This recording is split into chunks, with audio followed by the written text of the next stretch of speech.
Pai, no nome de Jesus Cristo de Nazaré, Senhor, diante de Ti nós estamos. Nós não fazemos nada que não seja diante de Ti, até porque a Tua palavra diz que se nós formos ao Seol, Tu ali está. Se nós descemos ou subimos, o Senhor está. Se nós nos escondermos no nosso leito, o Senhor está. Em todos os momentos da nossa vida, o Senhor está. E não é diferente nessa noite, eu tenho certeza que o Senhor já está aqui, porque a Tua palavra diz que Tu estaria conosco todos os dias. Tu se faz presente todos os dias. E se tem uma coisa que o Senhor é fiel, o Senhor realmente marca e o Senhor vem e o Senhor faz. Por isso eu creio que o Senhor está entre nós. E quem crê diga amém. Glória a Deus. Você sabe que você está na frente do Todo-Poderoso. Você não está na frente de um pastor. Você está na frente da palavra de Deus. E o verbo se fez carne e habitou entre nós. Então ele está aqui, amém? Abra comigo em Marcos. Tenho certeza que Deus vai falar uma breve palavra. Hoje nós abrimos no Marcos 3. Nós abrimos o nosso culto hoje. Uma menina muito linda, muito esplendorosa, dizendo em 2 Crônicas 7, 14 e 15. E no 15 diz que o Senhor, os olhos do Senhor estão abertos para esse lugar. Amém? Os olhos do Senhor estão abertos para esse lugar. Sabe, querido, quando uma pessoa me olha no olho, ela está falando de sinceridade. Ela está falando de expressar o que ela tem dentro de si. Então, quando a palavra diz que o olho do Senhor está aberto para esse lugar, então, querido, fica antenado. Amém? Fica antenado porque os olhos do Senhor se voltaram nessa quarta-feira para a Senge de Morro da Fumaça. Amém? Nossa, você pode dizer amém bem forte? Gente, a máscara não pode impedir a glória a Deus e aleluia. Sabe por quê? Porque a boca fala do que o coração está cheio. Se você não é uma pessoa que explana para fora o glória a Deus, o aleluia e fica feliz, o teu coração está zerado da presença. Quando a gente está cheio da presença, imagine esse copo aqui. Se ele estivesse transbordando, ele estaria caindo. É verdade ou não? Então, quando a gente está explodindo, glória a Deus, aleluia, Senhor, muito obrigado, é porque realmente a gente está cheio. Agora, quando a gente fica meia hora para decidir se dá um glória a Deus, olha, temos que avaliar. Amém? Está melhorando. Até o final do culto vai dar um glória a Deus mais espontâneo. Aleluia. Em Marcos 3, nós temos um episódio que também está em Lucas 6. E Lucas narra até com mais profundidade, mas eu preferi ler aqui em Marcos. E é um texto que muito conhecido. Muito conhecido, eu tenho certeza disso que você já ouviu isso. E aqui está dizendo a cura de um que tinha uma das mãos mirradas.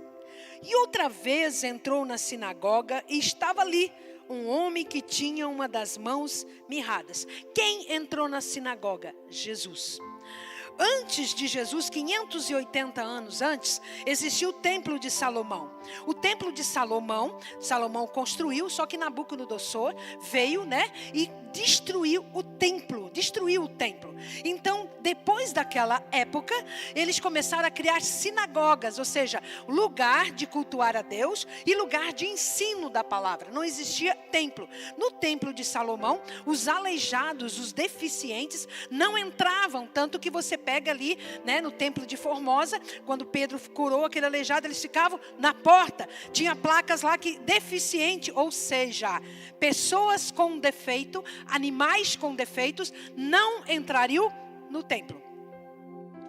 Depois nas sinagogas, nas igrejas de ensino, tinha uma restrição. Poderia entrar 5 no máximo, poderia entrar, mas não teria voz nenhuma, tinha uma insignificância, ficava totalmente escondido, não poderia expor, estava ali para não envergonhar o que ia acontecer naquele tempo e naquele momento. Só que naquele dia, estava essa pessoa lá atrás, um homem de mãos mirradas, ele tinha entrado ali, e ele não foi, a deficiência dele não deixou ele em casa. Eu não sei quantas vezes ele já esteve ali, quantas vezes, mesmo com a sua deficiência, mesmo com áreas da sua vida atrofiada, ele não deixou de ir no templo. Ele estava ali. E o bom disso é que quando a pessoa ela persiste, quando a pessoa não desiste por qualquer coisa, quando a pessoa realmente, mesmo não vendo tempos em tempos a vitória, ela continua no templo, e é no templo que aconteceu o grande milagre. Estava tendo uma discussão anteriormente no final de 2, ali do capítulo 2, sobre o sábado. Os fariseus, eles não faziam nada no sábado.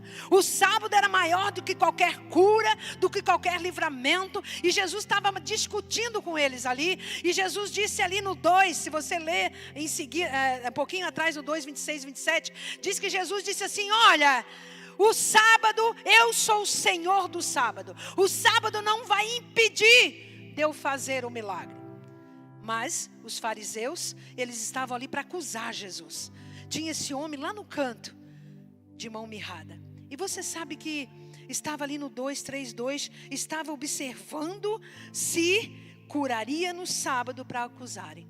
Estava uma pessoa precisando de ajuda. Estava uma pessoa que Lucas fala que era a mão direita. Estava essa pessoa que os historiadores dizem que ele era um carpinteiro e que ele ficou com essa deficiência depois.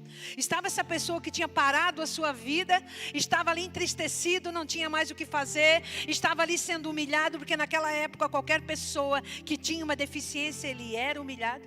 Eu não sei qual é a tua deficiência. Eu não sei se a tua deficiência talvez está no casamento. Eu não sei se a tua atrofia talvez está nas finanças, ou a tua atrofia está no relacionamento com Deus, por que não dizer? Tem muitas pessoas atrofiadas no seu relacionamento com Deus. Eu não sei aonde que está a tua atrofia. Esse moço, ele tinha uma atrofia, tanto que ele estava sentado no final da sinagoga. Ele não poderia estar nas cadeiras, porque existiam cadeiras. Ele não poderia estar nas cadeiras. Ele estava no final escondido, porque ele não poderia expor para os fariseus ali, porque era vergonhoso como ele era. E existia esse homem sofrendo. Existia um homem maravilhoso que entrou naquele dia ali na sinagoga num sábado, que é Jesus. E ele entrou aqui hoje, numa quarta-feira. E existia um grupo também que hoje não tem, é como não dizer que não existe, um grupo de religiosos. Porque o religioso, ele não está muito preocupado com o que você está sentindo. O religioso é um tipo de pessoa que você entra e sai e ninguém percebe. O religioso, querido, é um tipo de pessoa que muitas vezes vem para a igreja para observar se alguém vai receber uma cura ou se realmente esse Jesus existe. O religioso, ele não aproveita a presença de Jesus. O religioso, ele está mais para apontar dedo, para acusar, do que para receber o milagre. E naquela sinagoga existiam essas pessoas. E a maioria era acusador. A maioria era religioso. A palavra de Deus não diz quantas pessoas estavam na sinagoga naquele dia. Eu também não sei quantas pessoas estão aqui nesse dia hoje. Eu também não sei como é que você saiu da sua casa. Se você saiu meio escondido, sabe, com o coração humilhado, triste, eu não sei como que você saiu. Eu só tenho uma certeza na tua vida. Jesus está aqui. E Ele está aqui, Jesus, Ele não desperdiça tempo, Ele não entra para fazer nada. Ele não é igual eu e você, que às vezes vamos para o culto e vamos simplesmente porque estamos lá conectados para ir. Ou muitas vezes você dobra o seu joelho e você não sabe nem o que está falando com Deus. Jesus, quando Ele entra num lugar, Ele entra para mexer as estruturas. Jesus, quando entra no lugar, Ele não está preocupado com a cara feia. Ele não está preocupado com quem está acusando, com quem está falando nada. Ele muda todas as situações, independente do ambiente. De repente, você está aqui e diz: meu Deus, se a pastora conhecesse o meu coração, se os obreiros soubessem como eu estou aqui. Querido, não te preocupa. Existe um Deus que sabe exatamente como você chegou aqui. E existe um Deus que não está nem preocupado com as caras feias ou com aquele que não estão aproveitando a presença. Existe um Deus que já te enxergou, já te olhou, e daqui a pouco Ele vai te chamar. Jesus chegou. E ali tinha um grupo de acusadores. E esses acusadores não tinham um pingo de compaixão. Eu fico pensando numa sociedade e no mundo que nós vivemos. Hoje ainda eu estava num lugar. E eu estava com essa palavra na minha mente para pregar já há alguns dias. E eu sentei num lugar, e no lugar tinha muita gente para ser atendida num consultório. Existiam vários departamentos médicos. Para lá era um médico, para cá era outro, sim, uma clínica particular. E de repente eu vi, um senhor chegou, ele chegou ele chegou com o abdômen bem dilacerado. Eu não sei porque que eu sou enfermeira e eu sei exatamente que quando essas coisas começam a acontecer, o abdômen muito dilacerado, é uma disfusão hepática, é alguma coisa que está acontecendo. E ele foi ali para um médico endocrinologista, o médico do estômago, tá? Do estômago, esqueci agora a especialidade. Tem endocrinologista, mas é outro especial. E ele foi para ali, e ele estava ali esperando esse médico. E a pessoa que estava acompanhando ele não estava bem. Ele não estava bem, ele estava com a máscara, ele estava respirando um pouquinho ruim. E ele talvez ele não estava acostumado a usar a máscara, sair de casa. A máscara realmente é ruim, né? Quando a pessoa fica muito em casa sem máscara, depois tu coloca, fica ruim para respirar. E ele subiu uma escada, ele não estava muito bem. E a pessoa que levou ele, a pessoa não estava dando a importância para ele. A pessoa ficou uns 40 minutos no celular e ele aqui ruim, esperando o médico dele. Eu ofereci uma ajuda, ofereci água. E de repente, querido, essa palavra veio na minha mente também para confirmar nessa noite. Às vezes, a gente está num declínio. Às vezes a gente não está bem. A gente chega nesse ambiente aqui e parece assim que, sabe, que nada vai mudar. Parece que é mais um dia, eu vou sair um pouquinho daqui fortalecida e pronto. Parece assim que as pessoas não nos observam. Elas não conseguem enxergar o íntimo do nosso coração. É da forma que aquele homem estava. Se aquela menina parasse um pouquinho o celular e desse uma atenção para aquele homem, eu sentia assim vontade de ficar perto dele. Mas sabe, querida, às vezes a gente entra num ambiente como esse e parece que ninguém enxerga a gente. Parece que a gente sai daqui um pouquinho aliviada, mas amanhã a gente está do mesmo jeito. Só que o seguinte, diferente daquele ambiente que eu estava essa manhã, esse ambiente aqui, querido, existe uma conexão que vem do céu e essa conexão está aqui. E quando o céu se manifesta, quando o céu desce, querido, ele não sobe sem resposta. Eu tenho certeza que nessa noite eu não sei da forma que você saiu. E também não me importa o ambiente hostil, porque sabe, Jesus trabalha mesmo num ambiente hostil. Jesus trabalha mesmo no ambiente onde que tem acusador, aonde que tem invejosos, porque ali, aqueles que estavam ali, que eram para ajudar o deficiente, ajudar aquele que estava lá atrás, colocar realmente ele em evidência, ajudar, amassavam mais essa pessoa ainda. Só que Jesus não se impressionou com o ambiente. Sabe, querido, você que está aqui, que talvez está lutando pela sua casa, pela sua família, e você vê o ambiente cada vez mais hostil. Parece que cada vez mais as pessoas querem apontar o dedo para você. Parece que cada vez mais as pessoas querem acusar você. Parece que estão esperando só lá no final da linha para ver o que vai dar. Eu quero te dizer, querido, não tem problema. Porque quando Jesus chega, Jesus não se impressiona com os ambientes. Jesus, ele não se preocupa com cara feia. Ele não se preocupa. Sabe o que ele fez ali, querido? Ele fingiu que nem viu. Fingiu não, ele vê tudo. Ele não viu nada. E ele sabe o que diz ele no 3, querido? Ele disse ao homem que tinha a mão mirrada. Jesus estava no meio da sinagoga. As sinagogas não era como aqui, todo mundo olhando para cá. Não, ela era redonda. E tinha que botar o púlpito no meio. E aí ficava gente de todo lado olhando. E Jesus estava no meio. E em Lucas está dizendo que ele estava ensinando. Lucas 6. Jesus estava ensinando a palavra. E com certeza na frente tinha um monte de gente fingindo alguma coisa. E com certeza os fariseus estavam ali com aquelas roupas compridas, aquelas franjas compridas, para impressionar Jesus. E Jesus veio exclusivamente, Adriano, naquele dia, para arrancar o último lá de trás, que estava sentado no chão, e Jesus olhou para o coração. Talvez você entrou aqui e você tem sentado no chão. A tua vida está no chão. Você está no chão. Querido, não importa onde você está quando você se depara com a presença do Senhor. Talvez você olhe as pessoas muito mais elevadas, muito mais para cima, que são mais notadas aparentemente nessa terra. Querido, isso não impressiona Jesus. Jesus, ele é cheio de misericórdia, ele é cheio de bondade. Ele sabe exatamente o que você está pensando, exatamente aonde está mirrado na tua vida, onde está seco na tua vida. E hoje, nessa noite, ele veio com um propósito. Depende da tua ação. Você está no lugar certo, no momento certo, no dia certo. Depende só de você. Ele disse ao homem: levanta-te e vem para o meio. Quando a gente diz levanta-te, é porque alguém estava no chão. É porque alguém estava realmente num nível muito baixo. É porque alguém não queria nem ser notado. Talvez a vida, sabe, talvez já tinham colocado tanto rótulos nele. Talvez ele usava aquelas mangas compridas para esconder. Porque, querido, muitas situações eles não podiam entrar, eles não podiam estar, porque a deficiência podia levar eles ao apedrejamento. Mas ele não desistiu de ir para a sinagoga.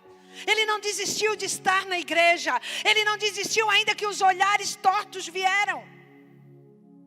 Ainda que acusadores vieram. E naquele dia Jesus disse assim: você que está lá atrás, de camisa preta, de camisa verde, você mesmo, que não deram lugar para você sentar, você que está lá atrás, sentado no chão, eu vim aqui, eu entrei nesse lugar. Eu estou dobrando e mudando o sábado como sábado de bênção na tua vida. Eu estou mudando essa quarta-feira como quarta-feira de bênção na tua vida. E eu te chamo, levanta-te e vem para o meio. E sabe, querido, levanta-te e vem para o meio necessita de coragem. Necessita realmente, querido, de não olhar para o acusador, não olhar para o que aconteceu até aquele momento. Ele tinha que vir expor no meio, lá onde que Jesus estava. Lembra? A sinagoga era redonda, ela é ainda redonda. Ele tinha que vir no meio com a sua atrofia, com a sua mão direita. Lucas diz que é a mão direita atrofiada.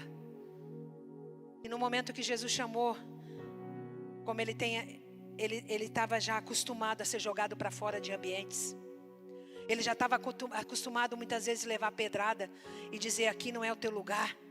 Eu imagino quando ele começou a se levantar, veio na mente dele e disse assim, uma voz disse assim: agora tu vai para fora. Descobriram você aqui, você não pode estar aqui. Mas, querido, a voz de muitas águas, a voz do Todo-Poderoso, a voz daquele que era, que é e que há de vir, ele cala as outras vozes. Oh, você consegue sentir a presença dele aqui, querido? A voz daquele que era e que há de vir está aqui nessa noite, calando a voz do desânimo na tua vida, calando a voz da acusação na tua vida, calando a voz da tua família que muitas vezes se levanta contra você, calando a voz das situações adversas na tua vida. Ele diz: não tem problema de se expor, por favor. A diferença está aí. Eu quero te dizer, querido, a diferença para você ser curado e mudar e sair desse nível tão baixo na tua vida, a diferença é você ter coragem de expor. Jesus não consegue fazer quando nós não conseguimos ser transparentes. Eu já falo várias vezes, eu já preguei aqui, meu amado, várias vezes. As pessoas às vezes elas vão para Jesus e dizem assim: olha, Jesus, a minha mão esquerda está ótima, mas querido, a mão direita está atrofiada, a mão direita tem problema. Ou seja, há uma parte da tua vida que precisa ser restaurado, que precisa ser curado. E quando eu falo restaurado, não é fazer de novo, é algo que era e deixou de ser. Quando a gente vai restaurar uma casa, a gente não faz nova, a gente coloca uns adereços que faltam e a gente arruma o que está quebrado. O que eu quero dizer nessa noite? Há áreas da tua vida, há áreas e momentos da tua vida que precisam ser expostos para serem restaurados. Não esconda. A primeira coisa que Jesus falou para ele: levanta-te e vem para o meio. Para de se esconder. Deus está falando com alguém aqui nessa noite. Para de se esconder. Você pode ser transparente. Você pode vir exatamente. Jesus não disse: olha, levanta e vai para fora. A palavra de Deus diz, querido, em João 6, diz assim, ó, que todos aqueles que vêm até Jesus, de modo nenhum, Ele lança fora. Jesus diz em Mateus 11, 28, vinde a mim, todos que estão cansados e sobrecarregados, que eu vos aliviarei. Você está no lugar certo, mas eu te digo essa noite, você quer vir até Jesus? Você quer ver expor até Jesus? Algo que está parado na tua vida, algo que não está mais funcionando na tua vida. Funcionava, mas deixou de funcionar. Talvez você se abateu, talvez você se escondeu tanto. Talvez começaram os acusadores a dizer que não vale a pena. Talvez as situações até da tua casa, da tua família, do teu dia a dia, alguma coisa que foi dando errado, e você foi se atrofiando, você foi se escondendo, e hoje você consegue ficar lá no fundo somente da tua vida. Mas eu conheço esse Deus, Ricardo, que quando parece que nada vai acontecer, parece que está tudo numa rotina. Aquele homem não tinha nem nome. Na Bíblia não relata nem o nome dele. Mas ele disse, olha, você aí atrás, com certeza ele não estava com a mão exposta, ele estava com a mão escondida. Com certeza hoje você entrou aqui tentando esconder ainda algumas mazelas do teu coração. Com certeza você disse, não, só eu e Deus sabemos, mas é exatamente isso. Ele está pedindo assim, vem para o meio, expõe, porque eu quero curar essa área da tua vida. Às vezes, querido, por falta de cura na nossa vida, a gente fica atrofiando e colocando amargura na vida de outras pessoas.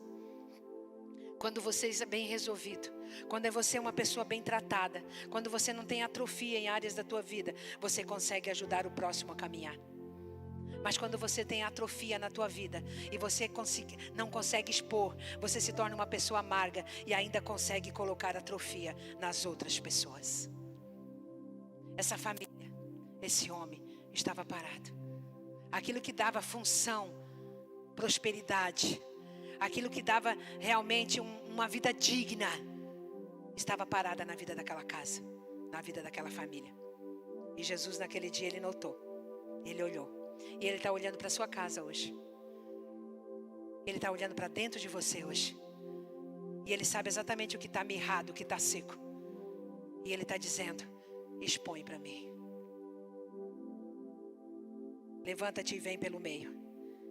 E aí Jesus olhou para os acusadores e disse, é lícito no sábado fazer o bem ou fazer o mal? Salvar ou matar? Jesus está dizendo, eu mudo o tempo, eu mudo as estações. Eu não tenho sábado, eu não tenho domingo. Eu não tenho dia para fazer o milagre, eu não tenho data. O que me importa é a pessoa, não é a data. O que me importa é que você está aqui, eu quero te curar, eu quero te sarar. Talvez você está colocando obstáculo. Talvez você não é nem um acusador de fora, é o acusador de dentro. Existem 10 vozes aqui dentro. Existem muitas vozes aqui dentro, acusando, falando, dizendo que você não é capaz, dizendo que esse obstáculo por causa disso não dá, por causa disso não dá. Querido, nós acabamos de cantar que nós não vivemos por vista, mas nós vivemos por fé. Eu em nenhum momento da minha vida, e nem as atrofias que a vida me causou, ou que eu realmente detectei em mim mesmo, que eu atrofiei, em nenhum momento eu deixei parada essa atrofia. Eu disse, Deus está aqui, o Senhor pode me fazer andar nessa situação. O Senhor pode me fazer voltar a usar com poder e autoridade as minhas mãos nessa situação. Querido, quando Deus fala de mãos, Deus fala de atitude. Deus fala de fazer, de profetizar, de decretar, de levantar as mãos e abençoar. Talvez essa parte do teu corpo não tenha mais feito isso. Talvez você não é do tipo de pessoa que levanta de manhã e diz, Senhor, as minhas mãos estão levantadas aos céus, derrama dos céus na minha casa. Talvez você tenha colocado as mãos no bolso e não tenha usado o que realmente Deus quer para abençoar a tua casa. Aleluia. Você pode dizer amém? E eles calaram-se, e olhando para eles em redor com indignação, condoendo na dureza do seu coração, Jesus olhou que o ambiente ficou mais hostil, mais raivoso. Deixa eu falar, quando Deus está prestes a fazer um milagre na nossa vida e na tua casa, o ambiente fica ainda mais asperoso. Sabe, querido, eu tenho uma sabedoria que Deus me deu, foi Deus que me deu. Quando eu vejo que a luta, Cleonice, quando eu vejo que a luta, ela está ferranha, é porque Satanás não está querendo largar a presa, e ele fica tão indignado, e aí o que eu tenho que fazer? Dar glória a Deus e estender ainda mais o problema para o Senhor. Querido, quando Satanás se levanta, não é sinal que você está sendo derrotado. Quando muitas vezes Satanás se levanta com tanta fúria, é sinal que a tua vitória está sendo largada da mão dele. E eu tenho isso por vida na minha vida. Quando eu vejo sim que o circo está se fechando, eu digo, meu Deus, a bênção está chegando. E ali a fúria aumentou. A fúria ficou ainda mais, sabe, os furiosos, os religiosos, os fariseus, os sacudeus, eles ficaram tão revoltados, porque alguém lá de trás, que ninguém enxergava, que ninguém dava valor, talvez estava com as vestimentas rasgadas, talvez estava descalço, feio, foi esse que Jesus chamou, e eles ficaram com raivas, porque eles tinham uma aparência, amados. Jesus nunca olhou a aparência, Jesus nunca olhou as vestes, Jesus não olha a roupa de marca e o carro que tu anda, Jesus olha o teu coração, e é pelo coração que Ele te dá a vitória, e é pela tua disposição de enfrentar as fúrias do inimigo, e o obstáculo e o vazio que está dentro de você. Enquanto eu estou pregando, qual é a atrofia que você começou a detectar na tua vida? A sua atrofia está na vida espiritual? Você estava realmente muito mais forte? Você estava muito mais presente? Você estava na sinagoga todos os cultos, todos os sábados, todos os dias, e você começou, tem gente que é assim, ela começa na sinagoga, ela começa, meu Deus, eu estou lá, mas aí quando as coisas começam a acontecer, ou para melhor, ou não acontece aí no tempo, no prazo que Deus queria, as pessoas vão começando a se afastar. Um culto, 2 cultos, uma semana, 2 semanas, culto de ceia, aí só vem no culto de ceia, depois vai se afastando. Quando começa a se afastar do templo, das sinagogas, as vozes do inimigo começam a aumentar, começa a se afastar, começa a se afastar, começa a se afastar, e daqui a pouco está fora. Aquele homem, ele só conseguiu se curar porque ele estava na sinagoga naquele dia, naquele momento. O ambiente estava hostil, estava revoltante. O ambiente ali, os religiosos tinham feito da igreja um tribunal. Não importa, querido, não importa quanta hostil o teu ambiente, quando a presença do Senhor vir, Ele usa de misericórdia. Estende a tua mão. Eu estou no 5. Estende a mão. Estende o teu problema até mim. Por favor, alcance a tua fragilidade até mim hoje. Alcance aquilo que você não venceu, aquilo que está parado. Alcance, não estou falando um sonho de gaveta, mas estou falando de uma atrofia, algo que parou, algo que já foi e hoje não é. Por favor, Deus está chamando, eu quero restaurar áreas da tua vida que estão atrofiadas. Estenda para mim aquilo que está atrofiado nessa noite. Tenha uma ação. Jesus, Ele só vai fazer se você tiver uma ação, se você expor. Não adianta ficar camuflado. Sabe por que tem pessoas que não mudam? Tem pessoas que entram como um repolho, entram camuflado e saem do mesmo jeito, e passam anos e ficam do mesmo jeito, porque não consegue expor para o Senhor, não consegue estender o problema para o Senhor. Senhor, eu estou atrofiada aqui, Senhor, eu não consigo mais sentir a Tua presença, Pai. Senhor, me ajuda. Essa semana eu tive que pedir, Senhor, socorro. Eu quero jejuar mais, Senhor, eu não estou conseguindo. E eu confesso para você que quando eu aumentei o meu jejum essa semana, eu aumentei uma carga de horária maior de jejum essa semana. A primeira noite eu não dormi. Eu falei para o gaúcho, pelo amor de Deus, eu não dormi, porque eu aumentei, eu dobrei o meu jejum essa semana. A minha atrofia estava aumentando, eu não estava conseguindo mais jejuar como eu jejuava uma vez. Mas eu não sei qual é a tua atrofia. Mas você precisa apresentar. Você precisa estender. Você precisa dizer, nós vamos orar aqui no final, querido.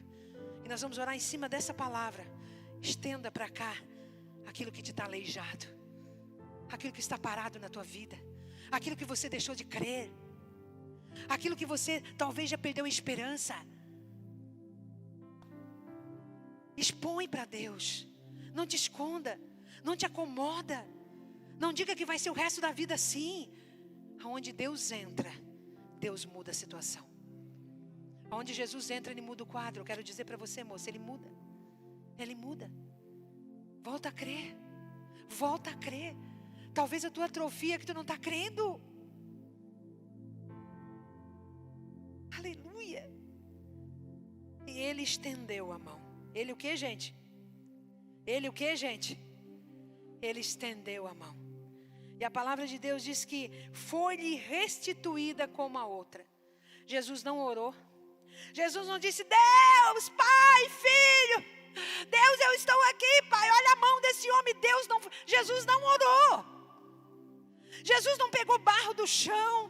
Jesus não mandou ele fazer 10 preces em casa. Não mandou ele fazer jejum. Jesus disse: me dá a mão. E ele: essa, Senhor? Não, não. Não é essa que está precisando de cura, é a outra. Me dá a mão. Estende a tua mão. Sim, Senhor. E na medida que ele ia estendendo a mão atrofiada, na medida que ele foi obedecendo a palavra de Deus, na medida que ele foi obedecendo a palavra de Jesus, a mão começou a ser restituída como a outra. Quando a palavra de Deus ela é obedecida, querido, quando a palavra de Deus do altar sai e você obedece, quando a palavra de Deus é soada no nosso coração e ela é aceita, as atrofias da nossa vida, elas encerram. Eu sempre disse, e eu digo sempre, Deus não está impressionado com talentos, Deus não está impressionado com aparência, Deus ele se impressiona com a obediência. Eu contei que nessa semana eu disse: Deus, eu estou falhando nisso, eu preciso mudar, me ajude. Não é porque eu estou aqui em cima que eu não falho. Não é porque eu estou aqui em cima, liderando uma igreja, que eu não tenho que todo dia expor para Deus as minhas falências. Às vezes eu quero me esconder. Às vezes eu quero ficar lá atrás. Às vezes o inimigo tenta me jogar para o chão e eu não consigo levantar. Mas chega a voz daquele que tudo pode e diz: levanta-te. Eu estou aqui. E foi restituída a sua mão, como as outras, como a outra. Sabe, querido, e no 6, e tendo saído os fariseus, tomaram logo conselho com os herodianos contra ele, procurando ver que matariam. Deixa eu falar uma coisa também que Deus revelou nesse capítulo. Eu disse para vocês que cada capítulo da Bíblia para mim é uma pregação. Esse capítulo diz que você pode muitas vezes tirar nota 10. Você pode muitas vezes, Juliana, acertar, fazer o teu melhor, dar o teu melhor. Mas quando as pessoas em tua volta, elas decidiram te acusar, não adianta nota 10, não adianta querer impressionar, porque elas já foram levantadas para acusar. O que eu quero dizer com isso, querido? Que não espere aplauso. Não espere que alguém vai pegar e vai dizer assim: olha só, glória a Deus. Querido, pouca gente vão vibrar com a tua vitória. Pouca gente vai sofrer o que você sofreu para ter realmente na hora da vitória aquele cheiro de conquista. Às vezes a gente quer que as pessoas sentem com a gente, sofrem com a gente. Jesus ele não buscou aplauso. Os caras que estavam ali olhando, viram a mão arrumada, viram um homem totalmente curado, um homem com as mãos restituídas. Jesus ali, eles não aproveitaram, eles não se renderam. Eles saíram, foram buscar conselhos de Herodes. O que é isso? Foram lá: olha, agora nós vamos ter que achar um jeito de matar esse Jesus, porque na verdade ele está fazendo isso mesmo, nós temos que acabar com isso aí. Às vezes, querido, tu está esperando que as pessoas em tua volta aplaudem o teu sucesso ou teu insucesso. Às vezes você está esperando que as pessoas em tua volta vão realmente ficar felizes com você. E nós tivemos aqui um relato que eles saíram mais furiosos ainda e foram buscar conselhos. Olha só, saíram da presença de Jesus. Presta atenção que eu estou encerrando. Saíram da presença daquele natalino que tudo pode, que tudo faz, que restaura e que cura, e foram buscar conselhos dos agentes de herodianos, para acabar. Eram contra Jesus. Os herodianos eram contra Jesus, blasfemavam contra Jesus. Queridos, eu tenho isso constantemente aqui na igreja. E por que não dizer no ministério? Quantas pessoas que deixaram de buscar conselho com Jesus? Quantas pessoas que deixaram de enfatizar Jesus, que fez tudo na sua vida, e hoje qualquer conselho aí fora tira da presença? Recapitulando, Jesus chegou nesse lugar com um propósito. Jesus chegou nessa quarta-feira com um propósito.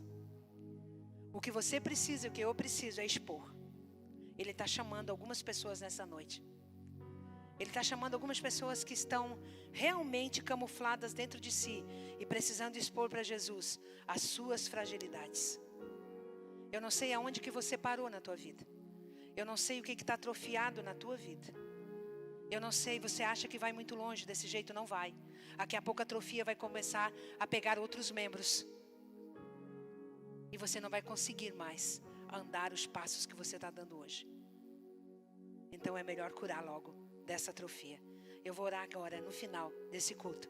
Eu queria que enquanto as coisas acontecessem aqui agora, dízimo e outras coisas, você ficasse pensando, porque no final eu quero realmente orar por algumas pessoas nessa noite que decidiram expor para Deus, não para sacerdote, para Deus, aonde precisa se levantar e aonde precisa mostrar para Jesus. Amém? Aplaude o Senhor.